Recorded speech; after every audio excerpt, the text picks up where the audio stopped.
শোনা গেল লাশ কাটা ঘরে নিয়ে গেছে তারে।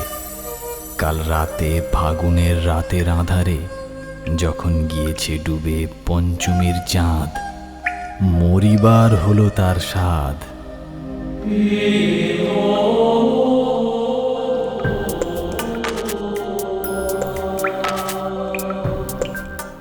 বধূ শুয়েছিল পাশে, শিশুটিও ছিল, প্রেম ছিল, আশা ছিল জ্যোৎস্নায়, তবু সে দেখিল কোন ভূত।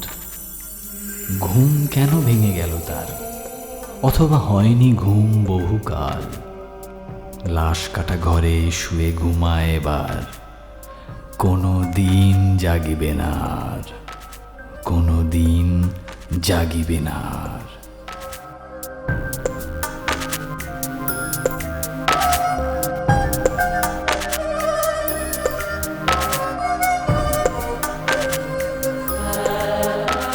এই ঘুম চেয়েছিল বুঝি? রক্ত ফেনা মাখা মুখে মড়কের ইঁদুরের মতো ঘাড় গুঁজি আধার গুঁজির বুকে ঘুমায় এবার, কোনো দিন জাগিবে না।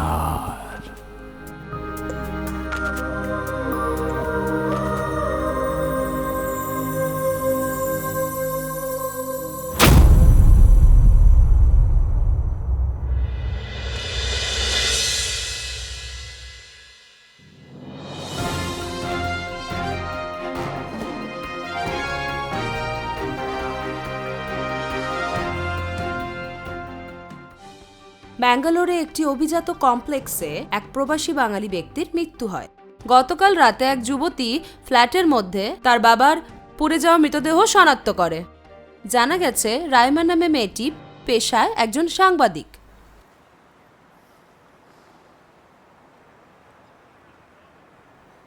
ব্যাঙ্গালোরের এক্সক্লুসিভ নিউজটা দেখেছিস? হ্যাঁ দেখলাম।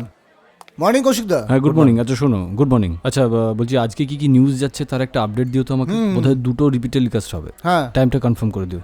আর কিছু চেঞ্জেস হলে আমি বলে দিচ্ছি। বলবো, নিশ্চয়ই বলবো। বলছি কৌশিকদা, ব্যাঙ্গালোর নিউজটা দেখেছো? ব্যাঙ্গালোর, হ্যাঁ দেখলাম তো। তুমি ওখানে যে করেসপন্ডেন্স রয়েছে একটু যোগাযোগ রেখো। হ্যাঁ রেখেছি। বলছি কি, এটা এমনি আমার ব্রেকিং নিউজ যাচ্ছে আজকে। আচ্ছা ঠিক আছে, তুমি টাচে থেকো। আচ্ছা ঠিক আছে কৌশিকদা, Okay. ওকে। চল চল। কাজে বসি।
রাইমা রাইমা রাইমা প্লিজ কাঁদিস না। রাইমা আমি আমি আমি সব বুঝতে পারছি, কিন্তু তোকে তো এখন শক্ত থাকতে হবে, বল। কি করবো বলো? আমার তো সব শেষ হয়ে গেল কৌশিকদা, সব শেষ হয়ে গেল। তুই তুই একটা কাজ কর, তুই কলকাতা চলে আয়, আমাদের চ্যানেলে জয়েন কর। আমি আমি সব অ্যারেঞ্জ করে দিচ্ছি। আমার কিচ্ছু ভালো লাগছে না, আমার কিচ্ছু ভালো লাগছে না কৌশিকদা। রাইমা দেখ, তুই কিন্তু ব্যাঙ্গালোরে আর একা থাকবি না। আমি তোকে এক্ষুনি ফ্লাইটের টিকিট করে দিচ্ছি, আর তোর এখানের সব রকম অ্যাকোমোডেশনের ব্যবস্থা সেটাও আমি করে দিচ্ছি। তুই প্লিজ চলে আয়, এটা আমার রিকোয়েস্ট। রাইমা প্লিজ কাঁদিস না, নিজেকে এরকম একা ভাবিস না। আমি আমি কিন্তু সব সময় তোর পাশে আছি।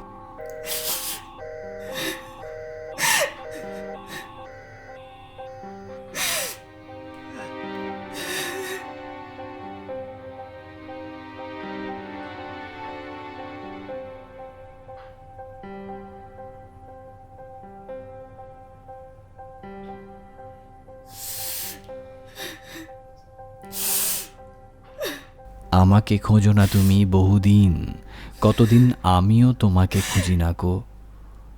এক নক্ষত্রের নিচে তবু একই আলো পৃথিবীর পারে। আমরা দুজনে আছি, পৃথিবীর পুরনো রেখা হয়ে যায় ক্ষয়, প্রেম ধীরে মুছে যায়, নক্ষত্রেরও একদিন মরে যেতে হয়, হয় নাকি? আজ এই মাঠ, সূর্য, সহধর্মী আঘ্রাণ কার্তিকে প্রাণ তার ভরে গেছে। তোমাকে খুব মিস করবো কৌশিকদা।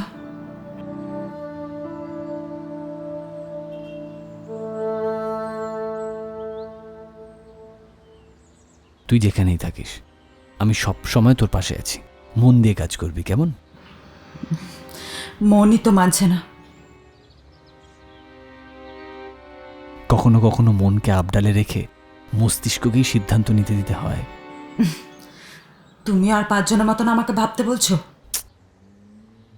আমি তো তোকে তোর ভাবনাটা বদলাতে বলিনি, আমি শুধু বলেছি সমাজের ভাবনাটা বদলাতে যে সময়টুকু লাগে সেই সময়টা অবধি তুই অপেক্ষা কর।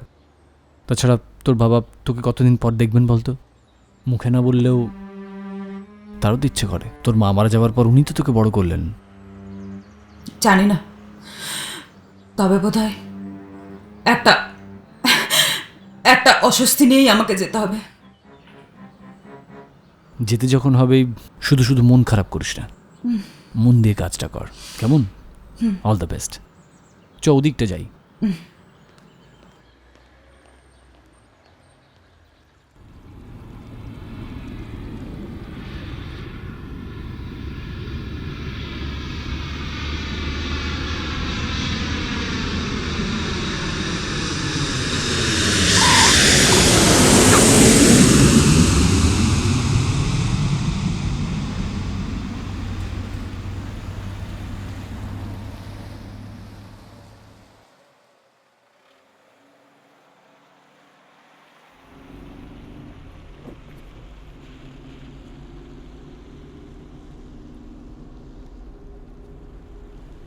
নতুন কলকাতা কেমন লাগছে?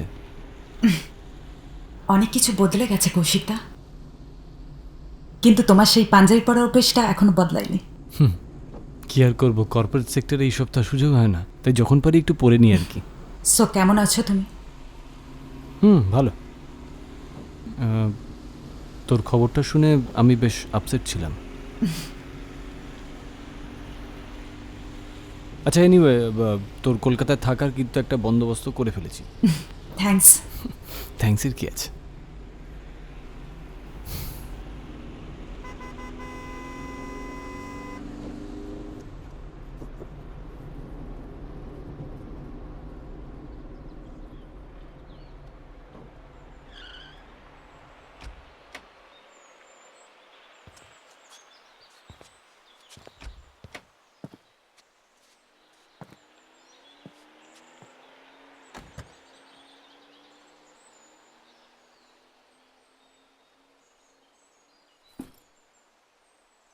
রাইমা,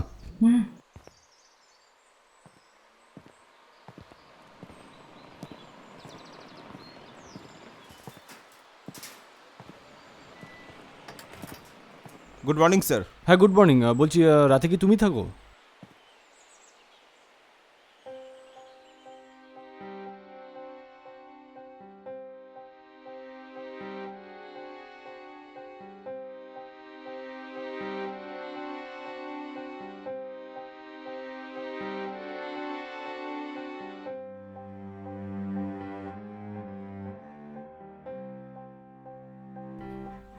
হ্যালো, হ্যাঁ বলুন।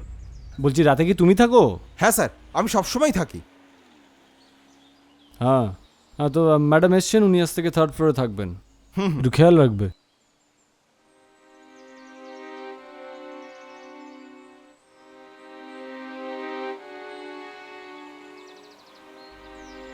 ঠিক আছে স্যার, আমি এখানকার গার্ডও, আবার তার সাথে কেয়ারটেকারও। ম্যাম, যখন যা দরকার হবে আপনি আমাকে বলবেন, আমি আপনাকে হেল্প করব। নিশ্চয়।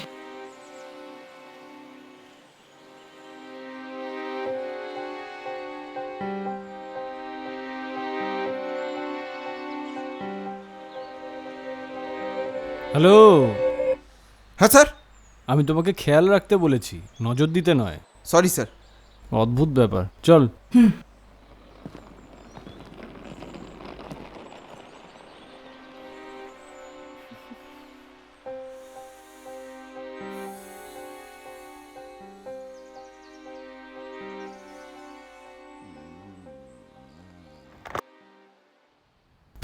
আয়।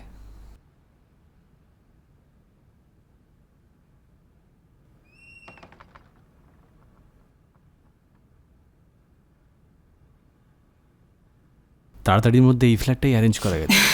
দেখ পছন্দ হয় নাকি। এত সুন্দর একটা ফ্ল্যাট, আর তুমি বলছো পছন্দ হয় কিনা? পছন্দ হয়েছে তাহলে? খুব।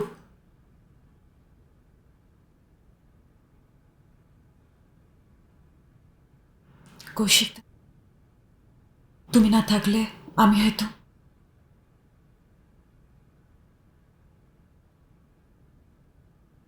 হয়তো কি করতাম কি জানি। সুচেতনা, সুচেতনা, তুমি এক দূরতর দ্বীপ বিকেলের নক্ষত্রের কাছে। সেইখানে দারুচিনি বনানীর ফাঁকে নির্জনতা আছে। এই পৃথিবীর রণরক্ত সফলতা সত্য, তবু শেষ সত্য নয়। কলকাতা একদিন কল্লোলিনী তিলোত্তম হবে, তবুও তোমার কাছে আমার হৃদয়। কৌশিকদা, তুমি একটুও বদলাওনি, সেই একই রকম আছো। না রে, সেই কলেজের দিনগুলোর মতো আর কবিতার বইগুলো নিয়ে ঘন্টার পর ঘন্টা বসা হয় না এখন আর। তাও ওরা আমাকে ছেড়ে যায়নি। সে যাই হোক, তুই বরং আজকের দিনটা রেস্ট নে, আমি কালকে এসে তোকে অফিসে নিয়ে যাব। কিন্তু কৌশিকদা, আমি কি পারবো? আর পারবি না কেন? এই কলকাতাতেই তো তোর শিকড়।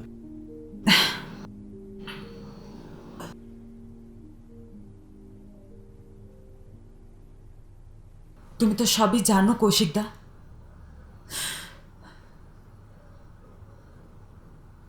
কেনই শিকড় ছেড়ে আমি বাবার কাছে চলে গেছিলাম, আর আজ বাবাকেও হারালাম আমি। দেখ রাইমা, তোকে আবার নতুন করে বাঁচতে হবে। রাইমা এই কলকাতাতেই আবার নতুন করে বাঁচবে। দেখ দেখ রাইমা, একটা কথা পরিষ্কার, মানে সেদিনের তুই আর আজকের তুইয়ের মধ্যে কিন্তু অনেক তফাৎ। হ্যাঁ, সেদিন তো গোটা বাড়ির লোক তোর পাশ থেকে সরে দাঁড়িয়েছিল, কিন্তু আজকে আজকে তুই চাইলে গোটা সমাজ তোর পাশে এসে দাঁড়াবে। কেন জানিস? কারণ আজ তুই জার্নালিস্ট, আর এটা তোর আজকের সত্যি। কৌশিকদা, আমি সত্যি তোর পাশে থাকবো, একদম চিন্তা করবি না। এ দেখ, অনেক দেরি হয়ে গেছে, তুই বরং তাড়াতাড়ি ফ্রেশ হয়ে নে, আমি অফিস থেকে এসে কথা বলছি।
তোকে কতদিন বারণ করেছি না যে মায়ের ব্যবহার করা কাজল, লিপস্টিক, ওড়না এগুলো হাত দিবি না? আর এইভাবে তুই সেজেছিস কেন? তুই জানিস না আমি এটা অপছন্দ করি? তোর মা মারা যাওয়ার পর থেকে আমি তার কোনো জিনিসে কাউকে হাত দিতে দিইনি। এটাও শেষ স্মৃতিচিহ্ন। কি হলো? আমি কিছু জিজ্ঞাসা করছি রূপ। আমার ভালো লাগে। তোমার এই ভালো লাগাটা আমার ভালো লাগে না রূপ, অনেক দিন ধরে বলছি। এবার কিন্তু অন্য স্টেপ নিতে বাধ্য হব। আমি দিনের পর দিন দেখছি তুমি এই লিপস্টিক, কাজল ব্যবহার করা আরম্ভ করেছো। আমি তো বললাম আমার ভালো লাগে। জিনিসপত্র ভাঙবি ভাঙ, আরো ভাঙ। আহ আহ বাবা লাগছে, বাবা মেরো না, বাবা লাগছে, বাবা মেরো না, বাবা লাগছে, লাগছে। কতবার বারণ করেছি, কথাই তুই কান্দিস না। বাবার কথা অমান্য করা তোর এত বড় আসপত্তা। করবো না আমি এমন, করবো না, আমি ওগুলো নেবো না।